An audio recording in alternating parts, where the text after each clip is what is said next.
From the universe to the atom, things exist on many scales. Although you're familiar with objects on the macro scale, a lot of chemistry is going on at the nanoscale. Can you believe that silver, commonly seen as shiny and metallic, can turn blue, yellow, or even red? These are properties of silver nanoparticles, individual particles of silver smaller than the smallest bacteria. Let's take a glimpse into the details of the nano world. Making silver nanoparticles isn't as hard as you may think.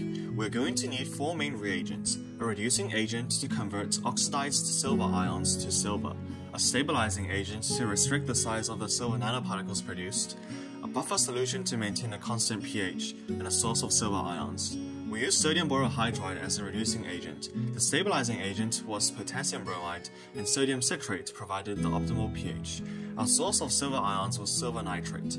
After we combined these 4 chemicals, we left it to finish reacting for 10 minutes. But what can silver nanoparticles do that normal silver can't do? By tuning the size and residues on the silver nanoparticles, they can be engineered to deliver drugs in medicine, catalyze many reactions, and improve the lifetime and efficiency of batteries. In our experiments, we tested their reductive properties using the reduction of 4-nitrophenol to 4-aminophenol. Ultraviolet spectroscopy allowed us to study the rate of this reaction over time. We used 2 different catalysts, silver nitrate and silver nanoparticles. When we plotted absorbance at 450 nanometers over time, the sample with silver nanoparticles showed a steeper slope, proving that absorbance decreased faster. We know that absorbance is proportional to the concentration of 4-nitrophenol.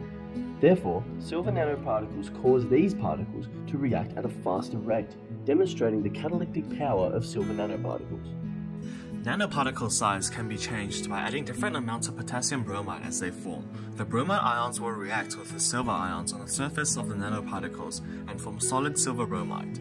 Silver bromide is not very soluble, so they remain on the surface of the silver nanoparticles, blocking the sites for further aggregation, restricting the size of nanoparticles produced. As the concentration of potassium bromide increases, the size decreases. Amazingly enough, different sized nanoparticles will appear as different colors. Only a very small concentration of potassium bromide with a microliter range is needed to affect color. Even though nanoparticles are smaller than the wavelength of visible light, they can still absorb energy from light by a mechanism called surface plasmon resonance. This can be tested using a technique called dynamic light scattering. This involves shining a laser into a solution of nanoparticles and observing the way they scatter light. Large particles move more slowly and scatter light more slowly. However, when we applied this technique, we observed something very strange. Nanoparticle size appeared to increase when potassium bromide was added, and not the other way around. This shows one of the challenges of science. Experiments can contradict each other and weird things can happen. This is why many experiments are performed before treating something as fact. For our experiment, further analysis is required. And that was just a glimpse into the fascinating world of nanoscience. There's a lot left to learn.